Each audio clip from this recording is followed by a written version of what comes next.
বাবারা আর কয়দিন বাহাদুরি করবি? এই ছাত্র জনতার আন্দোলনে কত যুবকের লাশ চলে গেল। ওরে বাবা, তুমি আগামী বছর বাঁচার কোনো গ্যারান্টি নাই। এখনো সময় আছে, যদি তওবা করে আমার আল্লাহকে ডাক দাও, দয়ার মালিক।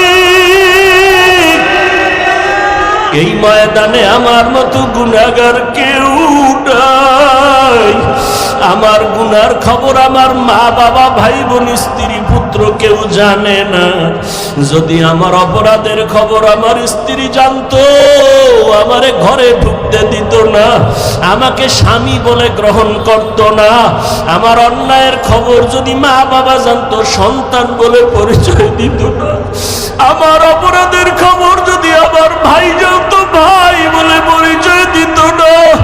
আমার মাওলা যে কত দয়ার মালিক। আল্লাহ কইরে গোলাম, আমি তোরে বড় আদর করে বানাইছি। আমার কোনো ছেলে নাই মেয়ে নাই, আমি তোরে মোহাব্বত করে বানাইছি। আমি আল্লাহ তোরে কত নিয়ামত দিলাম। আমার দেওয়া নিয়ামতের পানি, আমার দেওয়া বাতাস, আমার দেওয়া সূর্যের আলো চাঁদের আলো ভোগ করো বান্দা। আমার দেওয়া কত নিয়ামত তোরে দিলাম, এগুলো খাইয়া যদি নাফরমানি করো, গুনাহ তো কম করো নাই। আমি আল্লাহ জানি তুই কোন রাতে কখন কোথায় কি পরিমাণ গুনাহ করেছো, অন্ধকারে কি গুনাহ করেছো আমি জানি। দুনিয়ার কেউ না জানলেও আমি মাওলায় জানি। হাতের দ্বারা কয়টা গুনাহ করছো কেউ না জানলে আমি আল্লাহ জানি। চোখের দ্বারা কয়টা গুনাহ করেছো কেউ না জানলেও আল্লাহ বলে আমি জানি। এরপর আমি রাগ করিয়া পানি বন্ধ করি নাই, বাতাস বন্ধ করি নাই। তোর অন্যায় দেখার পরও আমি তোরে ঘুমের ঘরে পারতাম মেরে ফেলতে, মারি নাই। আমি আল্লাহ তোরে বাঁচাইয়া রাখছি, কারণ আমি আল্লাহ চাই না তুই গুনাহ নিয়ে কবরে যাবি। আমি আল্লাহ চাই তুই তওবা কর, ফিরিয়া আয়। কারণ তওবা না করিয়া কোন অবস্থায় যদি কবরে যাও, আমি মাওলা জানি দুনিয়াতে তুই সূর্যের গরম সইতে পারো না। আমি মাওলা জানি দুনিয়াতে মশার কামড় তুই সইতে পারো না, তুই দুর্বল। একটা বেতের বাড়ি সইতে পারো না। গুনাহ নিয়ে যদি কবরে পড়িয়া যাও, আমার গুনাহগারের শাস্তি কিন্তু মোটেও দেওয়া কম হবে না। গুনাহ নিয়ে যদি তওবার জন্য আমি মাওলা তোর হায়াতটা এখনো বাঁচায় রাখছি। আমি মাওলা তোরে ওয়াজের প্যান্ডেল পর্যন্ত পৌঁছাইয়া দিয়েছি, বয়ান শোনার মতো ব্যবস্থা করে দিয়েছি।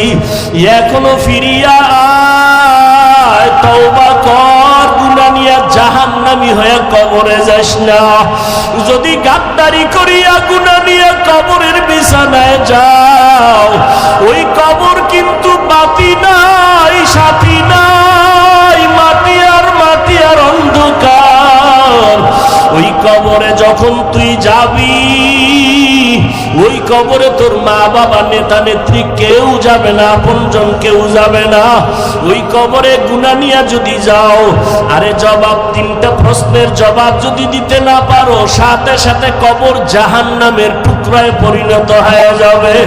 কবরের ভেতরে জাহান্নামের আগুনের গরম, একটা না দুইটা না, 70 থেকে 99টা সাপের আক্রমণ।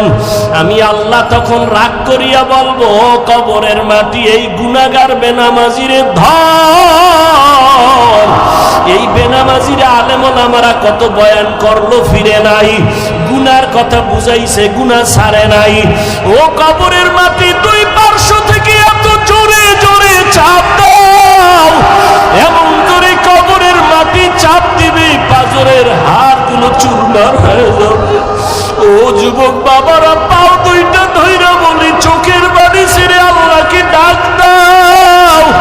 ও আসমানের মালিক, জমিনের মালিক, ও দয়ার আল্লাহ, আমরা গুনাহগার হইয়া প্যান্ডেলে ঢুকছি, গুনাহ নিয়ে বাড়ি যাইতে চাই না, গুনাহগার হইয়া কবরে যেতে চাই না রে মালিক।